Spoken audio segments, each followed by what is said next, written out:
안녕하십니까. 미디어와 유튜브 리터러시 4주차 1교시 수업 시작하겠습니다. 네, 4주차 1교시 수업입니다.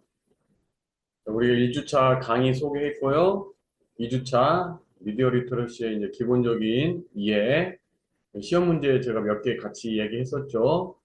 지난 주차 이제 미디어 리터러시와 윤리, 4주차는 미디어 리터러시 읽기, 읽기 합니다. 네. 그다음에 뭐 독서교육, 글쓰기 이런 식으로 진행이 되겠습니다.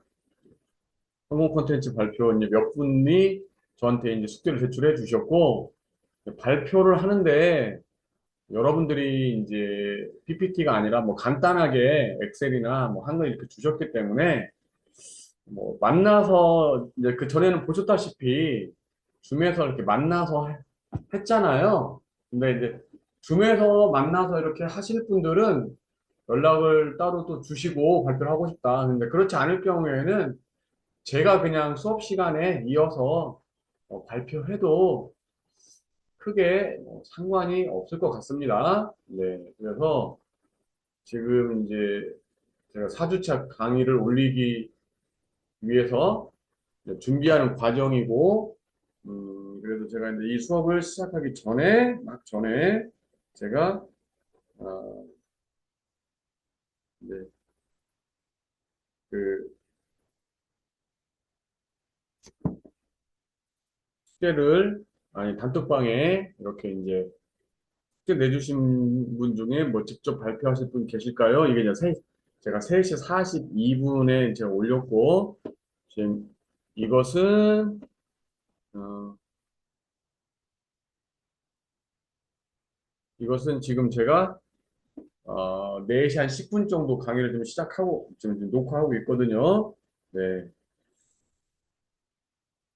그래서 따로, 특별히 뭐, 말씀 주신 분이 뭐, 이제 올린 지 얼마 안 돼서 여러분들 확인 안 하신 분도 계신데, 일단은 제가 이제 한두 분 정도 여기서 제가 발표를 하고, 근데 나는 이제 그, 여기서 그 지난 여러분 선배분들이 하신 것처럼 그렇게 하시고 싶으신 분이 계시다면 연락을 주셔도 되고, 근데 제가 이제 여러분들이 주신 자료를 바탕으로 이렇게 발표를 하는데, 발표 제가 이제 그냥 읽는 거죠.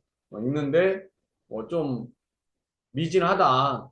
내가 직접 안 하고 교수님이 좀 읽어주니까 미진하다. 그래서 그런 부분을 보충해줬으면 좋겠다 하신 분들은 따로 연락 주셔도 되고, 아니면 본인이 또 직접 다시 하겠다. 그렇게 연락 주셔도 상관없습니다. 네, 그렇게 해서, 어, 여러분들이 좀 부족하다고 생각하시는 분들은 그렇게 연락, 주시면 뭐 되겠습니다. 네. 자, 그리고 영상물 받으실 분, 우리 그 학생 한 분이, 영상물 받고 싶다고 해서, 제가 이제 영상물 어, 메일로 제가 드렸는데 좀 제가 발언을 못 드렸어요. 그 영상은 오래되다 보니까 좀 찾을 수가 없어서 결국 제가 찾아서 USB로 들어있더라고요. 찾아서 제가 보내드렸는데 어저께까지 이제 확인 보니까 아직 안 보셨더라고요. 그 더 리더 책 읽어주는 남자 그 영화 영상물이 있고 그 다음에 음, 그 오퍼레이션 피날레 제가 또 찾다 보니까 그게 있더라고요. 뭐 그것까지 원하시는 분들은 이메일 주소로 보내주시면은 제가 보내드리도록 하겠습니다. 제 거 이메일로 주세요. 이메일로 받고 싶다 보내주시면은 보내드리도록 하겠습니다. 네, 4주차 1교시 이제 우리 스마트폰을 포함한 디지털 기기의 사용 언제부터 또 어떻게 사용해야 할까? 언제부터 사용해야 되고 또 어떻게 사용해야 할까? 뭐 이런 내용인데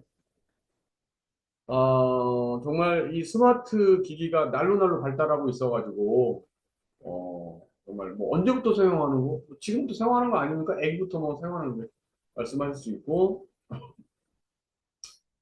또 이렇게 상황이 계속 바뀌다 보니까 어, 이게 지금 정말 제가 드리는 말씀이 또 이제 이게 맞나 이런 생각도 들긴 드는데 근데 저는 이제 개인적으로 제 자녀들을 키우는 과정 속에서 이제 그런 얘기를 이제 저의 경험에 비추어서 말씀을 드리는 거고, 저는 전혀 그렇게 하지 못하는데 여러분들한테 그렇게 뭐 해라 이렇게 말하는 것도 웃기잖아요. 그리고 이제 저는 이제 제 자녀들한 했던 것들을 바탕으로 또 말씀을 드리는데 제 자녀는 벌써 이제 다 컸거든요. 지금 딸하고 아들 한 명이 있는데 두 명, 딸 하나 아들 하나 있는데 이제 뭐 지금 뭐 둘째가 아들인데 아들이 이제 지금 대학교 2학년이기 때문에 그러니까 이제 제 자녀가 자랄 때 또 환경과 지금의 환경은 또 다르기 때문에, 참 이게, 어, 상황이 좀 많이 달라졌지만, 그래도 아주 원칙적인 걸 제가 좀 말씀을 드리는 거니까, 그런 부분에서 좀 이해를 해 주시길 바랍니다. 네. 음, 자, 우리 오늘 보면은 미디어 읽기 그리고 책 읽기인데, 이제 주로 이제 책 읽기에 관한 내용은 이제 2교시에서 설명을 드리고, 1교시에서는 아까 이제 말씀드린 대로 여기 디지털 기기의 사용은 언제부터 하나, 또 어떻게 사용해야 될까 이런 얘기를 좀 말씀을 드립니다. 네. 자, 스마트폰을 포함한 디지털 기기의 사용은 언제부터 하는가? 음, 자, 우리 이제 일단 좀 여러분들 재미있는 그 그림부터 한번 먼저 보시면서 얘기를 좀 하시죠. 네. 지금 보면은 이제 이렇게 그림이 있죠? 이게 좀 약간 오래된 그림이긴 해요. 네. 그 초창기에 이제 우리가 인터넷에서 그 인터넷 게임 같은 거 이런 것들을 많이 어, 노출되었을 때 그전에는 전혀 그런 게 없다가 인터넷 게임이 학생들에게 많이 노출되었을 때 그때 직후에 그린 그림이긴 한데 한번 보세요. 네.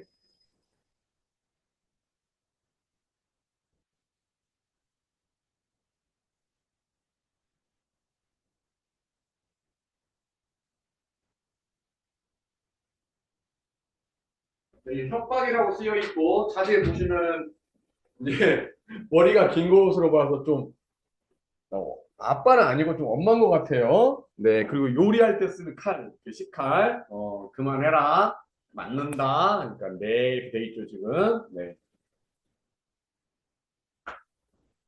또 그림 한번 볼까요? 네. 이러고 싶다. 엄마 목, 이렇게. 네. 엄마 목. 네. 음,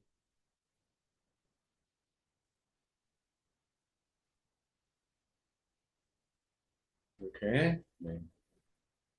근데 좀 더 황당한 거는 사실 이 머리를 자른 이 사람의 표정인 거죠?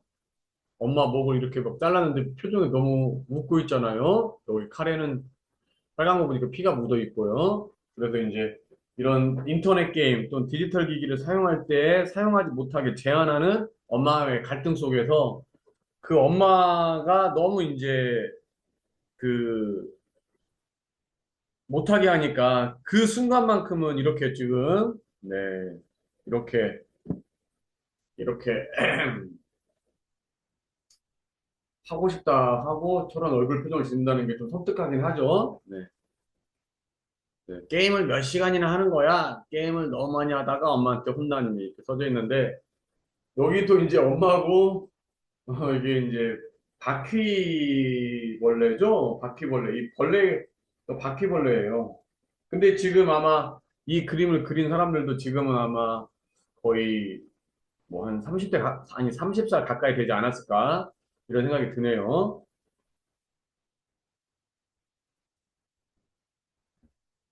이제 인터넷 하고 있는데 거울 반대편 엄마 모습이 보였다. 무서운 이야기. 이렇게. 와, 무서운 이야기라는 거죠. 이렇게. 네. 자, 여러분, 이제 우리가, 어, 최근에 이제 미디어의 대표적인 것이 디지털 기기, 디지털 미디어인데요. 네. 이런 것들이 이제 우리 또 대표적인 게 스마트폰인데, 그리고 우리 과목명도 미디어와 유튜브 리터러시. 유튜브를 또 스마트 기기를 통해서 가장 많이 이제 보죠. 컴퓨터를 통해서 볼 수도 있는 분도 계시지만 스마트폰을 통해서도 좀 많이 보는데, 네. 그래서 저는 이제 개인적으로 사실은 저도 유튜브를 막 아무 생각 없이 볼 때는 저도 막 두세 시간씩 볼 때도 있었어요. 근데 이제 최대한 보지 않으려고 노력하는데 어떻게 하다 보면은 처음에 빠져버리면 그다음부터는 막 이제 거의 뭐 통제가 안 되고 스스로도 최근에는 이제 제가 또 다른 일을 또 많이 버려서 좀 바쁘게 생활하는 과정 속에서 최근에는 또 스마트폰을 많이 이제 안 보긴 하는데 유튜브 같은 경우를 그나마 어 근데 한참 많이 볼 때는 또 너무 많이 봐서 사실은 그 뭐 안구건조증 쪽이라고 해야 되나요? 뭐 그런 것도 걸리고 안구건조증이라는 것이 병원에 갔는데 상담을 했는데 완치라는 개념이 없다라는 거예요. 왜냐하면 이제 눈이 되게 건조한데 그 아주 이제 이 눈 표면이 논바닥 갈라지듯이 가뭄철에 논바닥 갈라지듯이 쩍쩍 갈라졌는데 그렇게 해가지고 이제 마약을 자주 넣고 좀 완화가 됐는데 어 일단은 이걸 안 봐야 돼요. 스마트폰을 가까운 곳에서는 안 봐야 되는데 혹시 이제 뭐 한 달 동안 안 보고 약도 아주 잘 발라서 완전히 정상적인 눈이 됐다 하더라도 이 사람이 또 다시 스마트폰을 또 보게 되면 바로 또 온다는 거죠. 하여튼 이런 질환도 또 걸리게 되는 거고, 특히 이제 나이를 먹으면 더 쉽게 걸리는 거죠. 우리 젊은 학생들 같은 경우는 좀 많이 봐도 잘 안 걸릴 텐데, 근데 그 학생들도 결국은 다 이제 나이를 먹으면 또 그런 것들이 이제 온다는 거죠. 하여튼 안 좋아요. 부작용이 많습니다. 근데 이제 결정적으로 이제 유아기 때 스마트폰을 사용하게 되면은 이제 뇌가 어떻게 되나. 그래서 호주 같은 경우는 호주였나요? 그 어떤 특별한 나라는 이제 24개월 아이가 24개월 될 때까지 스마트폰을 스마트폰이나 스마트폰을 포함한 디지털 기기를 볼 수 없어요. 보는 것이 법으로 금지되어 있어요. 그리고 대만 같은 경우는 12개월 미만의 아이. 근데 우리나라는 어떻습니까? 아이들이 그냥 보고 밥 먹으러 식당 가면은 젊은 부부들이 밥 먹을 때 좀 편하게 먹기 위해서 또는 아이가 너무 칭얼거리니까 이렇게 큰 태블릿 PC도 해가지고 뭐 유튜브 영상 같은 거 보여주잖아요. 그런 거 이렇게 사실은 좋은 게 아니죠. 실제 이제 뇌 과학자들이 이런 연구를 다 했단 말이에요. 그래서 여기 이제 보면은 활성화입니다. 활성화. 이제 55 왼쪽 숫자 나오죠? 55 이게 숫자 이게 활성화하고 25면은 이제 활성도가 엄청 떨어지는 거예요. 그러면은 이제 성인 같은 경우야 뇌가 이제 거의 이제 굳었죠? 굳어지면서 자꾸 이제 그 안에서 우리가 이제 학습을 해서 뇌를 이제 계속해서 써먹으려고 안 써먹으면 이제 녹슬어 버리니까 이제 그런 단계라면 어린이들 같은 경우는 이제 뇌가 이제 성장하는 거잖아요. 그래서 성장까지 뭐 17, 18세까지, 20세까지 그러니까 성장하는 과정인데 여기서 보면은 지금 이제 전두엽 같은 경우가 이렇게 파란색, 초록색으로 되어 있죠. 초록색으로 되어 있어가지고 그러면 그럴 경우에는 한 40 정도 이렇게 되는 거잖아요. 40 정도, 40, 45. 그런데 빨간 거는 한 55까지. 그리고 파란색을 지나서 이제 보라색이 가깝나요? 이런 부분은 25. 그래서 이제 뇌가 성장하는 건데 스마트폰이나 디지털 기기에 완전 중독된 뇌파는 이런 식으로 이제 뇌가 돼서 후두엽은 매우 활성화되어 있지만 이 전두엽이 활성화가 되지 않은 거죠. 전두엽이 여기 25 정도 활성화되죠. 자세히 보면 여기 측두엽도 그렇습니다. 측두엽도. 그러니까 뇌가 발생하지 않은 거예요. 우리가 그러니까 어떤 영상물을 받아들이면은 뭐 어디로 들어오는 겁니까? 후디으로 들어가는 거죠. 그러니까 책을 읽으면 일단 무조건 후디으로 받아들이는 거예요. 그러니까 외부에서 정보가 바로 들어오면 후디으로 받아들인 다음에 이것을 내가 전두엽으로 보내서 논리를 하는 거죠. 생각해 보는 거죠. 따져보는 거죠. 또 다시 이제 후디로 나가서 또 출력을 하는 거 이런 식으로 하는 건데 우리가 책을 읽을 때는 이게 왔다가 내가 읽으면서 생각을 하게 되잖아요. 생각을 하게 될 때 그때 이 전두엽이 막 활성화가 되는 거예요. 근데 영상물 같은 경우는 나한테 생각할 시간을 주지 않잖아요. 계속 주잖아요. 그러니까 후두엽만 발달이 되는 거예요. 전두엽은 발달이 안 돼요. 그래서 언어, 논리 이런 것들이 현저히 떨어지는 거예요. 어. 그래서 실제로 어릴 때부터 이렇게 스마트폰에 완전히 중독된 뇌들은 이제 중학생 정도가 됐을 때 이게 굳어버려요. 거의 굳어버려가지고 다른 아이들에 비해서 이제 뇌 활동이 현저히 떨어지는 거죠. 그다음 암기력도 많이 떨어지고 뭐 논리력도 떨어지고 학습에 대해서도 엄청 부진화가 돼버리는 거죠. 이미 뇌가 이제 굳어버리는 거예요. 네. 근데 그래서 이제 그렇게 하지 않으려면은 우리가 책 같은 걸 많이 읽으면은 전두엽이 막 활성화가 되는 거죠. 전두엽이. 네네. 그래서 실제로 이제 뇌가 이렇게 된다는 겁니다. 스마트폰 중독 된 뇌파는 그런 뇌는 다르다. 이런 것들을 뇌 과학자들이 지금 다 밝혀내고 있어요. 네. 자, 어릴 때 스마트폰을 잘 다루면 똑똑하다? 뭐 이렇게 생각할 수도 있는데 전혀 그렇지 않다라는 거예요. 네.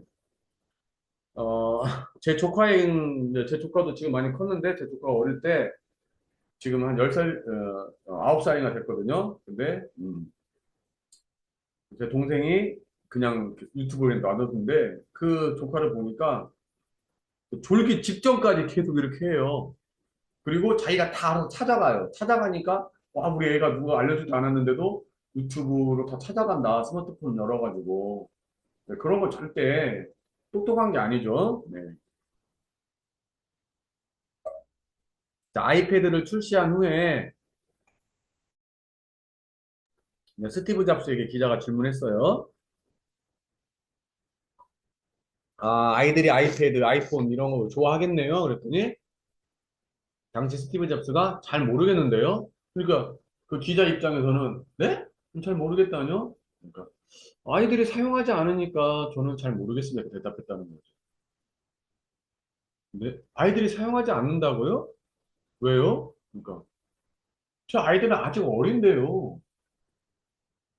이렇게 대답했다는 거예요.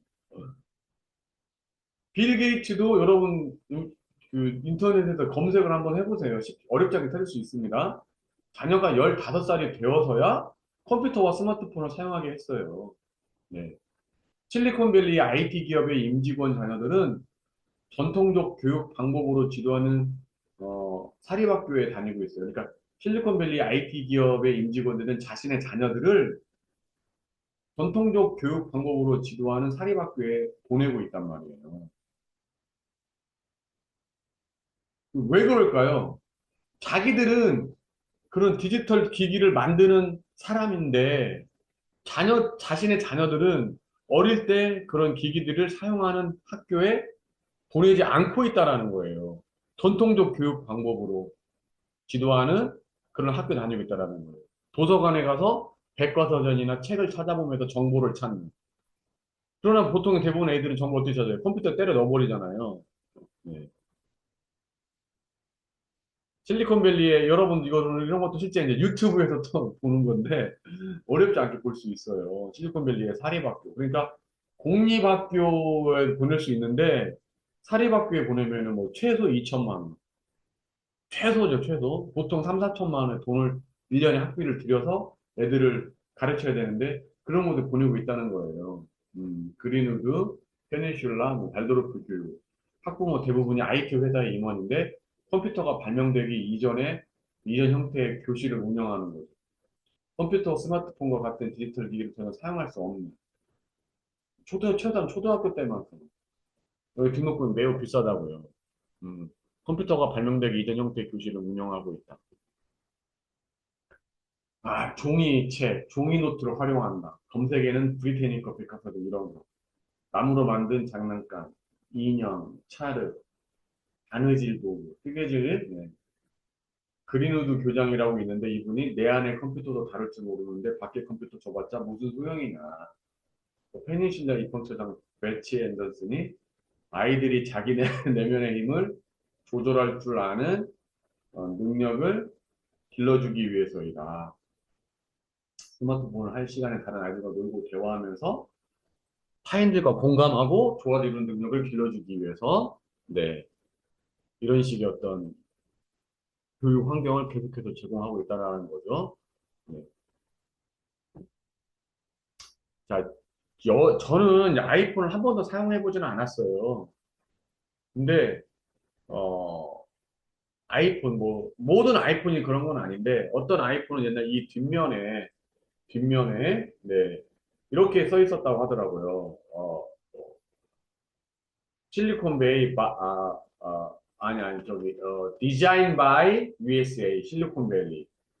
그 다음에 그 어셈블리인가 그 제가 조립이라는 단어 갑자기 생각이 안 나는데 조립 바이 차이나 이런 식으로. 네. 그래서 요게 만약에 예를 들어서 이제 제가 이제 정확한 수치는 좀 약간 틀릴 수 있는데 예를 들어서 요게 이제 아이폰이 100원에 팔린다. 그러면은 그걸 디자인을 한, 그러니까 디자인드 바이 USA 실리콘밸리. 거기다 80원을 가져가고, 그 다음에 어셈블 조립한 곳, 그것이, 5원인가? 10원을 가져가고, 또 다른 5원이나 15원은 유통사에서 가져간다. 이런 식으로. 그러니까, 실리콘밸리에서 일하는 사람들은 이걸 조립한 사람들이 아니라 뭐 한 사람들입니까? 디자인한 사람들이죠. 그러니까 100원짜리를 팔았는데 거기서 자기네들이 이제 80원을 가져가는 거예요. 그렇죠? 네. 제가 잠깐 찾아봤는데 어셈블리가 맞네요. 조립 어셈블리 맞아요. 그래서 어셈블리 바이 차이나 이거는 그러니까 그 5원에서 10원 정도로 가져가는 100원을 팔았을 때 디자인한 곳 만든 곳은 80원을 가져가는 그러면은 실리콘밸리의 그 임직원들은 그걸 아는 거예요, 자기가. 내가 이거 휴대폰 기기를 하나 내가 팔았을 때 100원에 팔았을 때 우리가 80원을 버는 거고 조립하고 있는 것은 저 중국에서 조립하고 있는데 거기는 5원을 가져가는 거다. 그러면은 실리콘밸리 임직원들은 자기 자녀들이 80원을 버는 사람이 되고 싶기를 바라겠어요? 5원을 버는 사람이 되고 싶기를 바라겠어요? 당연히 80원을 버는 사람이 되기를 바라겠죠? 근데 80원을 버는 사람이 되려면 어떻게 해야 됩니까? 오히려 어릴 때는 안 봐야 된다라는 거예요. 이 디지털 기기 스마트폰을 만드는 사람들도 이 스마트폰이 아이들에게는 상당히 좋지 않다. 부작용이 있다라는 걸 아는 거예요. 자기들도 만들면서. 그러니까 자기 자녀들한테는 절대 그걸 주지 않는 거예요. 아니, 자녀들한테 주지 않는 거다. 근데 다른 전 세계를 이제 팔아먹고 있는 거죠. 이중적인 거죠.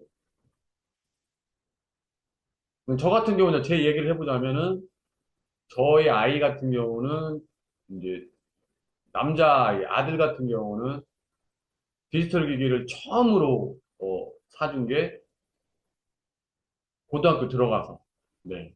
핸드폰은 스마트폰은 오히려 고등학교 2학년 때 중학교 3학년 때 처음 폰을 사줬어요. 그전 아예 폰 자체가 없었어요. 그래서 중학교 3학년 때 처음으로 스마트폰을 써달라고 하는데 내가 절대 안 된다고 하니까 중학교 1학년 때는 자기도 그냥 안 사겠다 하더라고요. 근데 중3 때 여자친구를 사귀더만 폴더폰이라도 빨리 하나 해달라고 폴더폰 해줬죠. 근데 고등학교 1학년 들어가서 동영상 강의 본다고 그래가지고 패드를 하나 사줬죠. 그래서 이제 아이가 이제 어디 같은 거 외출할 때는 그 폴더폰하고 패드를 같이 가지고 다니니까 불편하다고 계속 말을 하는 거예요. 그래서 제가 안 사줬어요. 어,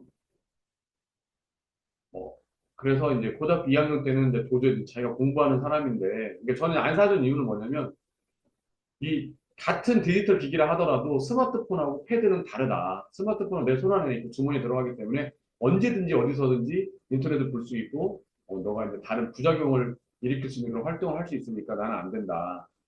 그래서 이제 고2가 되니까 걔도 이제 많이 컸고, 공부하는데 여러 가지 불편함도 있고, 두 개 갖고 다니는 거 불편하다 해서 제가 이제 그렇게 해서 그걸 어, 고2 때는 이제 스마트폰 사줬죠. 그 후로는 이제 뭐 공부한다고 해서 저가 뭐 전혀 간섭을 안 해가지고 네, 뭐 제가 놔뒀고 딸아이 같은 경우는 6학년 때 처음으로 사실은 스마트폰을 사주긴 했어요. 근데 그때 왜 사줬냐면 그때 이제 딸아이가 이제 저희 그 도에서 운영하는 해외 유학생 해외 어학연수 장학 프로그램에 돼가지고 카톡으로 연락이라도 하려고 호주에 가게 됐는데 사줬는데 사실은 호주에 갈 때 그거 사용하지도 가져가지 못했어요. 어, 여기 가져오지 말라고 그래가지고. 그래서 이제 그걸 갔다 온 후로 그 스마트폰 때문에 저랑 엄청 이제 트러블이 심했어요. 갈등이 심했죠. 그래서 제가 이제 더 이제 업그레이드가 사주라고 하는데 절대 안 사줬죠. 너 다시 살려면은 너는 무조건 폴더폰이다. 그러니까 자기가 그래도 폴더폰은 싫으니까 그 스마트폰을 뭐 3년이고 4년이고 쓴 거예요. 그리고 자기 폰 똥폰이라고 막 하더라고요. 그래서 이제 고등학교 1학년 때 결국 폰을 바꾸는데 내가 폴더폰으로 바꿨죠. 그래서 대학교 들어가기 전까지는 계속 폴더폰 갖고 다녔어요. 물론 이제 공부한다고 하니까 제가 패드는 따로 사줬죠. 패드, 뭐, 노트북 이런 거 제가 사주긴 사줬는데, 일단 폰은, 그래서 딸아이는 이제 6학년 때 샀던 스마트폰을 고등학교 1학년 때까지 갖고 다녔죠. 근데 나중에는 뭐, 그때 저장 용량이 8기가밖에 안 돼가지고, 거의 뭐, 사실은 제대로 사용을 못 하더라고요. 그리고 고등학교 때는 이제 1학년 이후로는 대학교 들어갈 때까지는 폴더폰. 우리 아들은 이제 중3 때 폴더폰 처음 사주고, 스마트폰은 고2 때, 물론 이제 스마트 기기, 패드는 고1 때 제가 사주긴 했는데, 그런 식으로 제가 이제 애들한테 지급을 했거든요. 뭐, 제가 잘했다는 거는 꼭 아니에요. 어, 그것 때문에 또 아이들하고도 갈등도 많이 겪었고, 또 지금도 그런 갈등의 좀 앙금이 뭐 100% 해소된 것도 아니에요. 뭐 그런 부분도 저도 참 마음 안타깝게 생각을 해요. 근데 이게 아이들이 이거를 제대로 가하지 않으면, 어, 참, 그래요, 뭐, 그게 참, 어떻게 하기가 쉽지가 않아요. 부모 입장에서.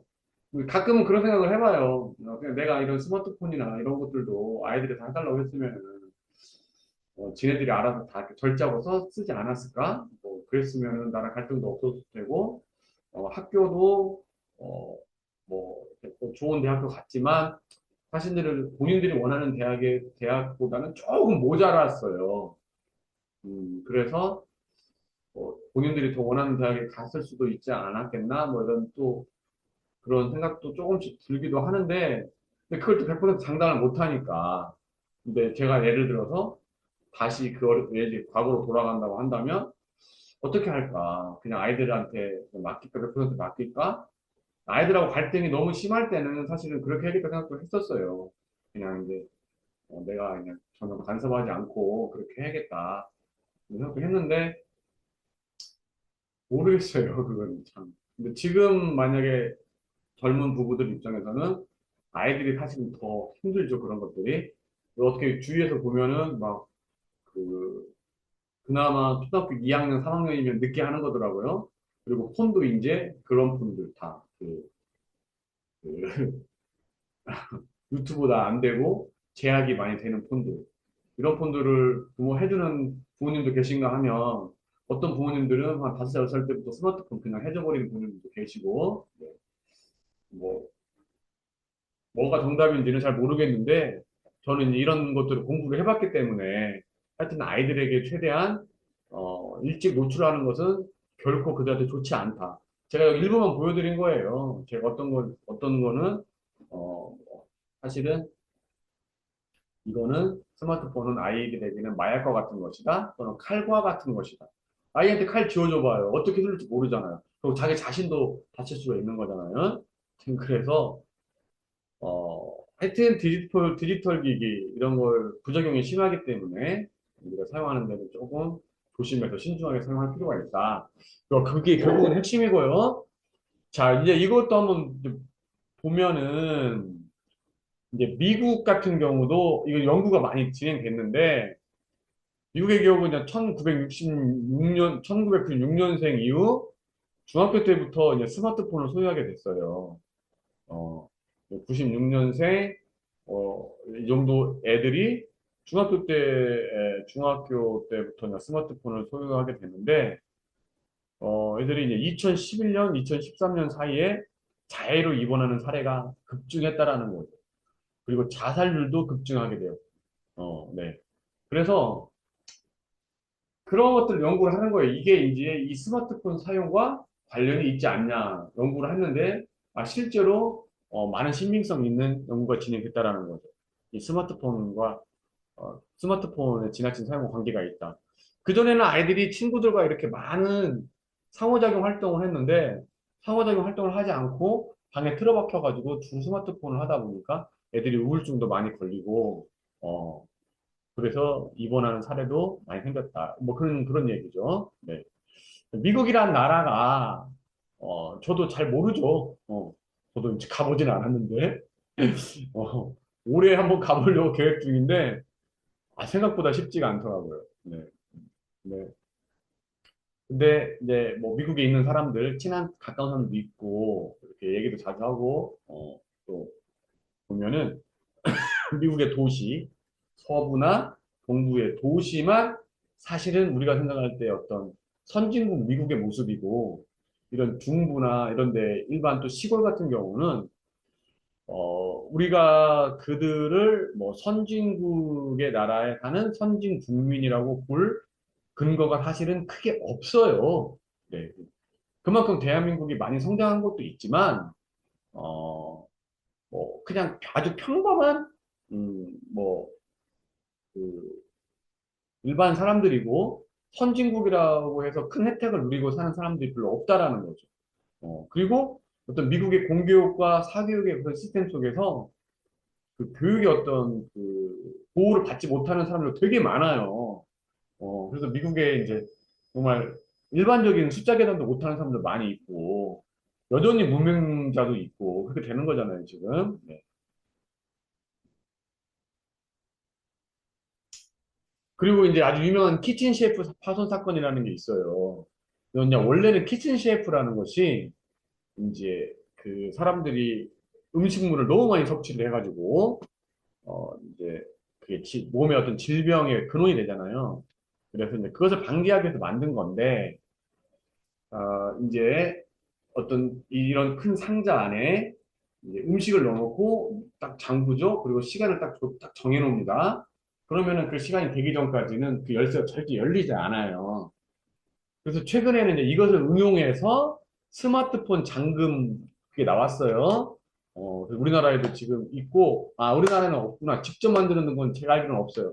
지금까지는 다 해외 직구로만 오는 거. 근데 우리나라도 아마 있긴 있는데 그런 거는 조금 약간 완제품은 아닌 것 같더라고요. 일부 기능만 가지고 있고 그러긴 한데. 그래서 이제 어디, 어디다 딱 넣어놓고 시간을 딱 채워놓으면은 열 수가 없어요. 그 시간이 되기 전까지 어떤 방법으로 열 수가 없는 거죠. 뭐 비밀번호 따로 여는 방법이 있다. 그 의미가 없는 거죠. 그거는. 나한테 이 키친 셰프 파손 사건은 거기에다가 이제 한 부모가 미국의 한 부모가 그 애들이 밥 먹는데 밥 먹을 때도 이렇게 원래 미국의 식사 문화라는 건 서로 막 얘기를 하는 거잖아요.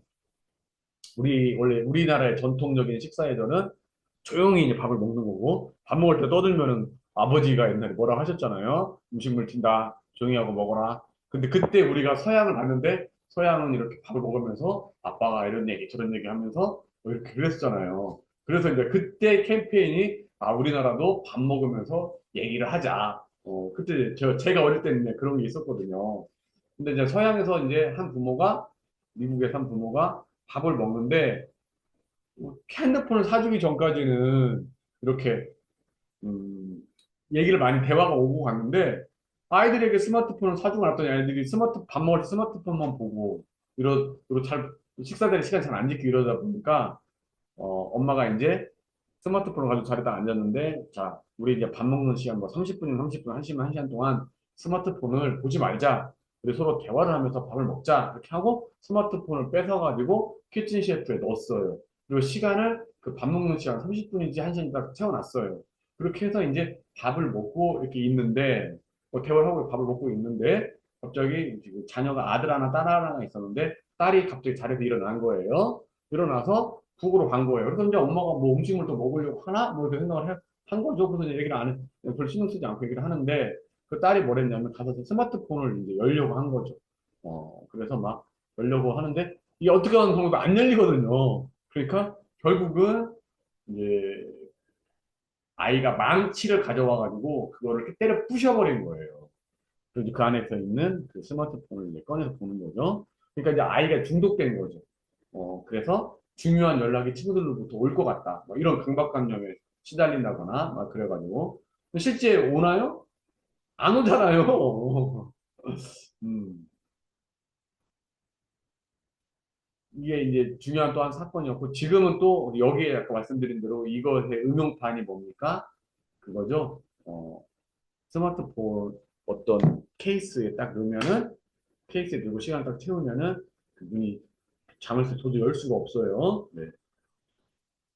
그걸 제가 이제 해외 직구로 내가 뭐 팔고 있다. 그건 제가 알고는 있는데, 저는 사용해보진 않아서. 네. 저 같은 경우도 사실은 막 스마트폰에 중독되는 게 많이 있죠. 네, 이제 저 같은 경우는 이제 올해 저도 또 다른 프로젝트를 하고 있고 그 프로젝트에 또 참여하게 돼서 저 스스로를 아주 바쁘게 몰아가는 거예요. 그러면 이제 안 하게 되는 거죠. 네. 첫 사용은 16세 이후부터 하는 게 좋다. 뭐 이런 얘기고 잠깐만 지금 네 여기 뭐 성공한 콘텐츠 분석 한 분 것만 해보도록 하겠습니다. 채널명 충주시 이 충주시라는 유튜브 이걸 이제 성공했다고 성공한 콘텐츠라고 생각하시고 분석을 하셨나 봐요. 가입을 있고 2019년 구독자 수 81만 명, 조회수가 이렇게 되고 동영상 수가 337개, 고정 스태프는 아마 충주맨 한 명인 것 같다. 아마 그 공무원 말하는 것 같아요. 약 일주일에 2주일에 한 번씩 업로드가 된다. 충주시의 시정을 홍보한다. 또는 공무원들의 근무 활동에 대해서 소개하고 있다. 성공 근거. 가장 높은 동영상 조회수는 1051만 회이고 평소 평균적인 동영상 조회수는 60만 회 정도이다. 뭐 이 정도면은 우리가 성공했다고 볼 수 있겠죠? 네, 아유, 1000만 회가 넘는데 가장 높은 동영상 조회수요. 현재 공공기관에서 운영하는 유튜브 중 가장 높은 구독자와 조회수를 보유하고 있다. 일반적으로 공공기관 유튜브에 대한 사람들의 관심이 저조한 편임에도 독보적인 성과를 나타내고 있다. 공공기관 유튜브는 사람들이 관심이 없는데 독보적이다. 예, 그런 면은 의미가 또 있네요. 주 스태프는 타 유튜브나 TV 방송 등에 자주 등장하며 대중들에게도 널리 알려져 현재 성공적인 활동을 하고 있다. 네, 그렇네요. 다른 공공기관 유튜브에서도 적극적으로 충주시 유튜브를 적극 벤치마킹하여 유사한 종류의 영상이 제작되고 있다. 네, 맞네요. 네, 성공 근거 잘 하셨습니다. 성공한 이유. 공공기관 유튜브임에도 기본적으로 공무원의 능력이, 충주맨의 능력이 뛰어나다고 보시는군요. 사고방식 개방적이다. 길지 않은 영상을 만들면서도 현재 화제가 되는 내용들을 적극 반영하여 영상을 재미있고 분도덕이 없게 제작하고 있다. 네, 잘 알려지지 않은 공무원의 일상이나 대민 활동에 대한 고충동을 소개하여 공무원들에게는 물론 평소 공무원에 대해 잘 모르는 일반 주민들에게도 공감을 이끌어내고 있다. 네. 진지함과 가벼움 사이에서 적정한 수준을 유지하면 일반인과 공무원 사이에 상호 이해의 폭을 넓히고 있다 생각된다. 네, 이렇게 해서 잘 해주셨습니다. 근데 이분이 만드실 유튜브 채널의 어떤 성격은 채널명은 초보 시낭송가, 컨텐츠명은 시와 사진이 있는 작은 이야기, 창작 목적, 시낭송 연습, 생활 속의 소소한 이야기를 표현, 지인들과 함께 찍은 사진을 영상화, 네. 직접 시낭송과 사진을 찍어 표현한다. 사진을 통하여 친구들과 추억을 공유한다. 주 1회 정도. 네, 3분 이내. 컨텐츠의 특징은 생활 속에서 발견한 장면들을 사진으로 담아서 이야기로 풀어낸다. 추억의 사진들을 모아 영상화한다. 직접 시를 낭독하여 표현한다. 지금까지 유튜브를 거의 하지 않은 상태이며 안 하셨다는 거잖아요. 네. 앞으로 제작을 하려고 한다. 네, 아주 잘 하셨습니다. 직접 우리가 중에서 만났으면은 제가 또 여쭤보고 싶은 것도 많이 있는데, 이제 저 같은 경우도 그 일주일에 2시간 그 시 창작 그 프로그램에 제가 학생으로 참여하고 있거든요. 그래서 이제 또 어떤 1년에 뭐 특별한 행사에 또 가보면 이제 그 시 어떤 행사와 더불어 항상 같이 하는 행사가 시 낭송 대회예요. 시 낭송 대회. 시 낭송 대회에서 뭐 1등, 2등, 3등, 4등. 상금도 적지 않더라고요. 제가 지금 잘 기억은 안 나지만 뭐 1등에 2, 300만 원 한번 줬던 것 같아요. 그리고 이제 제가 그 하는 시청작 그 프로그램 제가 지금 한 네 학기째인가 다섯 학기째 제가 지금 참여하고 있는데 제가 처음에 갔을 때는 안 계셨는데 저 다음 학기 때인가는 그 시 낭송 직접 하시는 분이 또 학생으로 같이 또 참여 오셨어요. 등록하셔가지고 근데 그분은 이제 그 한 학기 동안 시 낭송을 되게 많이 해주셨죠. 근데 확실히 다르긴 다르더라고요. 그래서 이제 그런 시 낭송 같은 경우를 이렇게 어, 유튜브로 채널로 만드신다고 하면 기대가 되네요. 네. 실제 그리고 유튜브 가면은 시 낭송도 우리가 컨텐츠도 잘 볼 수 있잖아요. 네. 아무튼 시 낭송 컨텐츠 잘 만들어 주시기 바랍니다. 네, 그럼 이제 4주차 1교시 수업은 제가 이제 여기서 이제 마무리하겠습니다. 2교시 계속 이어서 이야기하도록 하겠습니다.